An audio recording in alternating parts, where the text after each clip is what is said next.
Hello everyone, मैं आशा करता हूँ आप लोग बहुत अच्छे होंगे। स्टडी लवर फैमिली में आपका बहुत बहुत स्वागत है।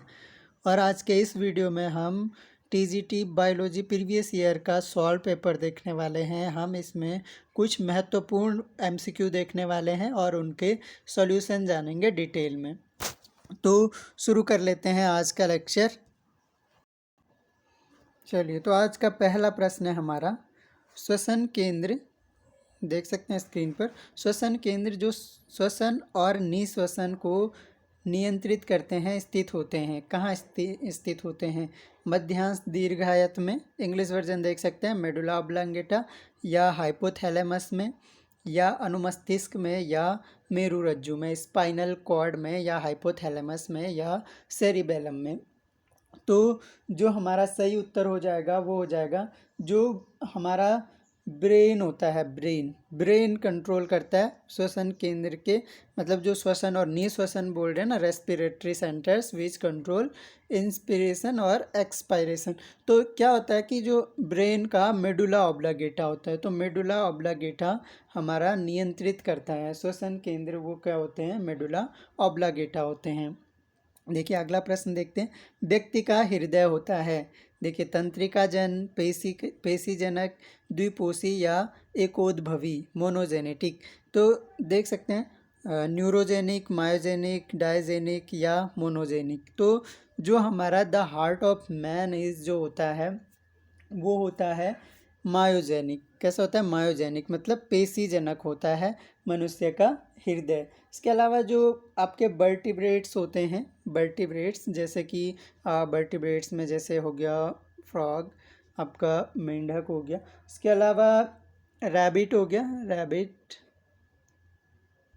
खरगोश।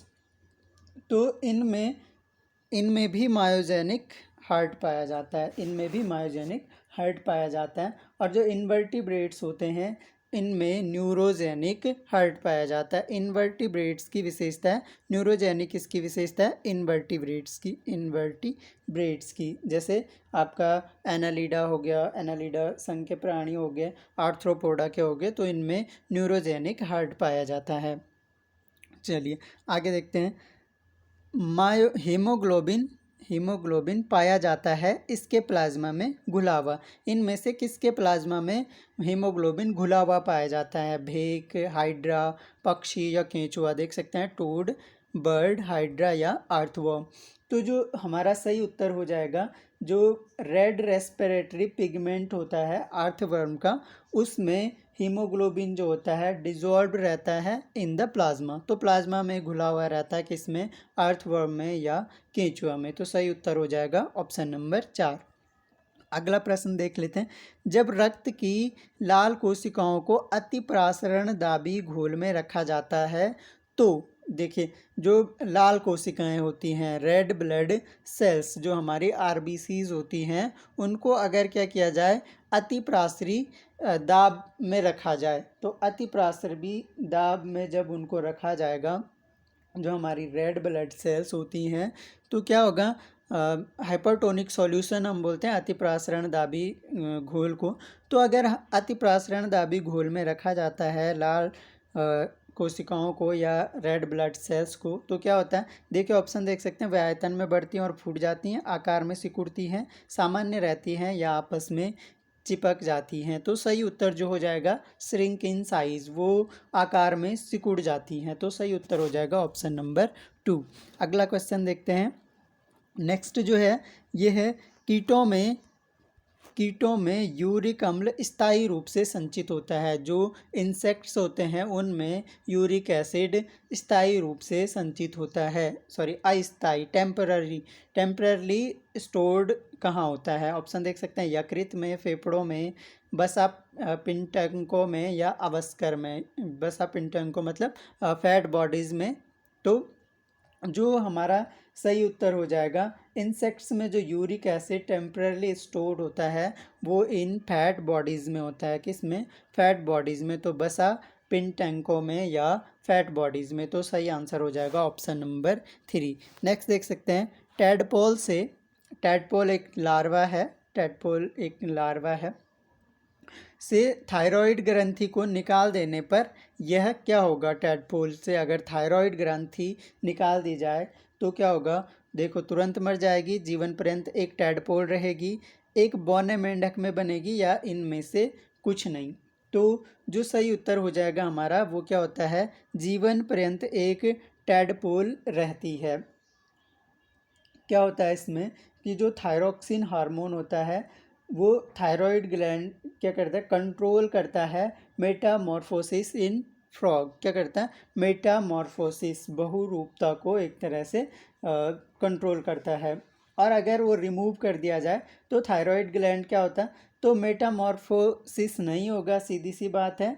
और टैडपोल क्या होता है, रिमेन टैडपोल थ्रू आउट, मतलब हमेशा वो जीवन पर्यंत एक टैडपोल ही रहेगा, मतलब उसमें बहु एक तरह से क्या बोल सकते हैं, पॉलीमॉर्फोसिस नहीं होगा, तो दूसरा रूप वो बदल नहीं पाएगा, तो जीवन पर्यंत एक टैडपोल के रूप में ही रहेगा। आंसर हो जाएगा ऑप्शन नंबर 2। नेक्स्ट देख सकते हैं, नेक्स्ट है हमारा, मैमेलियन परीक्षणों में शुक्र जनन नियंत्रित किया जाता है इससे, किससे, ल्यूटिनाइजिंग हार्मोन से, समृद्धि हार्मोन से, फॉलिकल उद्दीपन हार्मोन से, या ऑस्ट्रोजन से। देख सकते हैं, luteinizing hormone, growth hormone, follicle stimulating, FSH भी हम इसको बोलते हैं, FSH, या ऑस्ट्रोजन से। तो जो हमारा सही आंसर हो जाएगा वो हो जाएगा ऑप्शन नंबर 3। जो फॉलिकल स्टिमुलेटिंग हार्मोन होता है वो क्या करता है, सीक्रेटेड क्या होता है, एंटीरियर पिट्यूटरी से होता है। हमारी एंटीरियर पिट्यूटरी, हमारी पिट्यूटरी जो ग्लैंड होती है, पीजी लिख दिया मैंने, पीजी जो होती है इसके दो टाइप होते हैं ना, एक होता है एंटीरियर पिट्यूटरी, एक होता है पोस्टीरियर पिट्यूटरी, मतलब अग्र पीयूष ग्रंथि और पश्च पीयूष ग्रंथि। एक भाग मान लो ये अग्र पीयूष ग्रंथि हो गया और ये क्या हो गया, पश्च पीयूष ग्रंथि हो गया।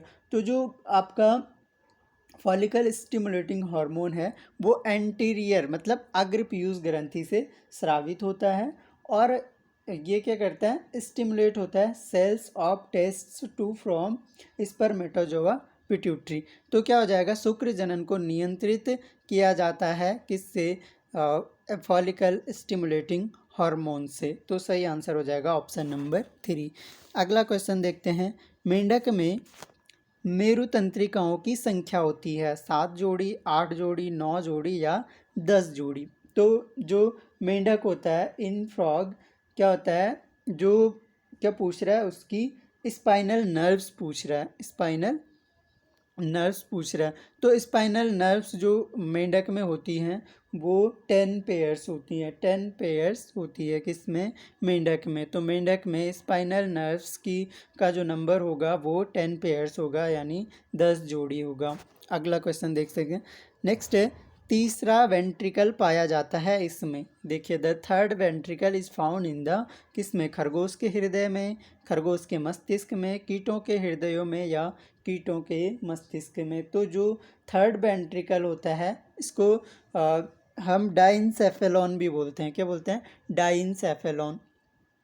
तो डाइनसेफेलॉन में पाया जाता है, तो कहाँ, सीधी सी बात है, मस्तिष्क में। और किसके मस्तिष्क में, तो आंसर हो जाएगा खरगोश के मस्तिष्क में थर्ड वेंट्रिकल पाया जाता है। अगला क्वेश्चन देखते हैं, मेंढक में कपाल का फर्श बनता है एक बड़ी टी आकार की अस्थि द्वारा, जिसे कहा जाता है कंठिका उपकरण, स्फेनेथमाइड, या फ्रंटोपेराइटलस, या पैरास्फेनाइड। तो जो हमारा सही उत्तर हो जाएगा ऑप्शन नंबर 4, पैरास्फेनॉइड इसको बोला जाता है। पैरास्फेनॉइड क्या होता है कि जो आपका मेंढक होता है उसमें जो कपाल का फर्श होता है वो टी शेप्ड की अस्थि द्वारा जुड़ मतलब बना होता है, टी शेप्ड का, उसका जो टी शेप्ड में होती है जो अस्थि होती है वहाँ पर, तो वो बना होता है। और ये क्या होता है, large parasphenoid bone which appears like a dagger और टी शेप। और ये टी शेप ऐसा नहीं होता, ऐसा टी शेप होता है, ऐसा इस तरह से टी शेप, अपोजिट टी, ठीक है। तो ये ध्यान रख सकते हैं। तो आंसर हो जाएगा पैरास्फेनॉइड। नेक्स्ट है, कोशिकांग जिसमें एक कोशिका में वायु श्वसन होता है, कौन सा कोशिकांग है जिसमें एक कोशिका में वायु श्वसन होता है? क्लोरोप्लास्ट में होता है, राइबोसोम्स में होता है, डिक्टियोसोम्स में होता है या माइटोकॉन्ड्रिया में होता है? सही उत्तर हो जाएगा माइटोकॉन्ड्रिया। जो हमारा माइटोकॉन्ड्रिया होता है, माइटोकॉन्ड्रिया को वायवीय श्वसन का स्थल भी बोला जाता है, वायवीय श्वसन का स्थल भी बोला जाता है। तो सही आंसर हमारा हो जाएगा माइटोकॉन्ड्रिया। जो हमारा कोशिकीय श्वसन सेल रेस्पिरेशन की जो सारी प्रोसेस होती है वो कहाँ होती है? माइटोकॉन्ड्रिया में होती है। तो अब वायवीय श्वसन के स्थल, ये ध्यान रख सकते हैं, माइटोकॉन्ड्रिया को ही वायवीय श्वसन के स्थल भी बोलते हैं। चलिए अगला प्रश्न देखते हैं। सूत्री विभाजन माइटोसिस की प्रक्रिया के दौरान क्या होता है? माइटोसिस पूछ रहा है, सूत्री विभाजन। एक दूसरा क्या होता है? मियोसिस, जिसको अर्धसूत्री विभाजन हम कहते हैं। तो इसमें क्या होता है? 2 समरूप संतति कोशिकाएं बनती हैं, 4 समरूप संतति कोशिकाएं बनती है, 4 समरूप केंद्रक बनते हैं या 2 समरूप केंद्रक बनते हैं। तो जो माइटोसिस होता है या माइटोटिक डिवीज़न होता है, तो माइटोटिक डिवीज़न क्या होता है? थोड़ा सा समझ लीजिए। जो माइटोटिक डिवीज़न टर्म दिया था ये फ्लेमिंग ने दिया था। फ्लेमिंग ने माइटोटिक डिवीज़न टर्म को दिया था। अगर कभी पूछा जाए कि ये टर्म किसने दिया है तो फ्लेमिंग ने दिया था एनिमल सेल्स के लिए, और प्लांट सेल के लिए जो दिया था वो दिया था स्ट्रॉसबर्गर ने। तो प्लांट सेल के लिए स्ट्रॉसबर्गर का नाम ध्यान रखना, और फ्लेमिंग का नाम एनिमल सेल्स में उन्होंने दिया था। और जो माइटोटिक सेल डिवीज़न होता है उसमें ये इस विभाजन में क्या होता है? इस कोशिकीय विभाजन में क्या होता है? एक जो सेल होती है, मान लो एक प्लांट सेल है, तो एक प्लांट सेल क्या होती है? 2 डॉटर सेल में डिवाइड हो जाती है। एक प्लांट सेल से 2 डॉटर सेल्स बनती है माइटोसिस में। और बाकी माइटोसिस की प्रोसेस जो है उसके 2 पार्ट्स होते हैं, कैरियोकाइनेसिस जिसको हम बोलते हैं केंद्रक का विभाजन होता है, कैरियोकाइनेसिस, और इसके अलावा साइटोकाइनेसिस में क्या होता है? कोशिका द्रव्य का विभाजन होता है। फिर उसके भी कैरियोकाइनेसिस के फेज हम पढ़ते हैं, प्रोफेज, मेटाफेज, एनाफेज, टीलोफेज। ठीक है, तो इस तरह से जो प्रोसेस होती है वो होती है किसकी? माइटोटिक डिवीज़न की। तो अंतर क्या है? माइटोटिक डिवीज़न में एक पेरेंट सेल से 2 डॉटर सेल्स बनती हैं, जबकि अगर आपको पूछा जाए मियोसिस, तो मियोसिस में क्या होता है? एक पेरेंट सेल से 4 डॉटर सेल्स बनती हैं। तो हमारा जो सही आंसर हो जाएगा वो हो जाएगा आंसर नंबर 1, 2 समरूप संतति कोशिकाएं बनती हैं। चलिए अगला प्रश्न देखते हैं। डीएनए और आरएनए के बीच समानता यह है कि दोनों दुगने गुम्फित होते हैं, ये समान शर्करा होते हैं, न्यूक्लियोटाइड के बहुलक होते हैं, ये समान पिरिमिडीन इनमें होते हैं। देखिए, तो डीएनए और जो आरएनए है बोथ क्या होते हैं? पॉलीमर्स होते हैं न्यूक्लियोटाइड्स के। तो न्यूक्लियोटाइड्स के दोनों बहुलक हैं, ये बात सही है। इसके अलावा क्या कह रहा है कि क्या होता है? समान शर्करा नहीं, उनमें शुगर क्या होती है? डिफरेंट होती है। डिफरेंट क्या होता है? आपने पढ़ा होगा आरएनए में राइबोस शुगर होता है और डीएनए में डीऑक्सी राइबोस होता है। तो शुगर दोनों में अलग हो गई। दुगुने गुम्फित भी नहीं होते हैं दोनों, ठीक है। दुगने गुम्फित मतलब डबल स्ट्रैंडेड। हम देखते हैं डीएनए जो होता है आपका वो डबल स्ट्रैंडेड होता है। डबल स्ट्रैंडेड स्ट्रक्चर हमने पढ़ा होगा डीएनए का। तो डीएनए जो होता है वो डबल स्ट्रैंडेड होता है, जबकि आरएनए जो होता है वो सिंगल स्ट्रैंडेड होता है। तो एक ये बात ध्यान रखनी है। इसके अलावा ये समान पिरिमिडीन भी इनमें नहीं होता है। क्यों? क्योंकि आरएनए में आपका यूरेसिल होता है, ये डिफरेंस है दोनों में। आरएनए में क्या होता है? यूरेसिल होता है, जबकि आपका डीएनए में जो है, डीएनए में क्या होता है? डीएनए में थायमीन होता है। यूरेसिल और थायमीन, इनमें क्या होता है? ये इनका डिफरेंस है किस में? पिरिमिडीन जो बेसेस होते हैं, तो दोनों में पिरिमिडीन बेस भी भिन्न होते हैं। तो सही आंसर क्या? न्यूक्लियोटाइड के दोनों ही बहुलक होते हैं, they are polymers of nucleotides. तो राइट आंसर हो जाएगा ऑप्शन नंबर 3। नेक्स्ट वन देखते हैं। जब एक गुणसूत्र में 2 जीन एक दूसरे से बहुत समीप रखे जाते हैं तो, देखिए, जब एक गुणसूत्र में 2 जीन एक दूसरे के बहुत समीप रखे जाते हैं तो क्या होगा? देखो, उनके बीच कोई क्रॉसिंग ओवर नहीं होता है, मुश्किल से कोई क्रॉस ओवर देखा जा सकता है। क्रॉसिंग का प्रतिशत बहुत उच्च होता है, केवल 2 क्रॉस ओवर्स देखे जा सकते हैं। देखो जब क्या होगा, 2 जीन्स को वेरी क्लोज रखा जाएगा तो क्या होगा, क्रोमोसोम जो होंगे वो हार्डली यानी cross over can be detected. तो क्या होगा, हार्डली उनमें क्रॉस ओवर डिटेक्टेड होगा, मतलब मुश्किल से कोई क्रॉस ओवर देखा जा सकता है। तो आंसर हो जाएगा option number 2, hardly any cross over can be detected.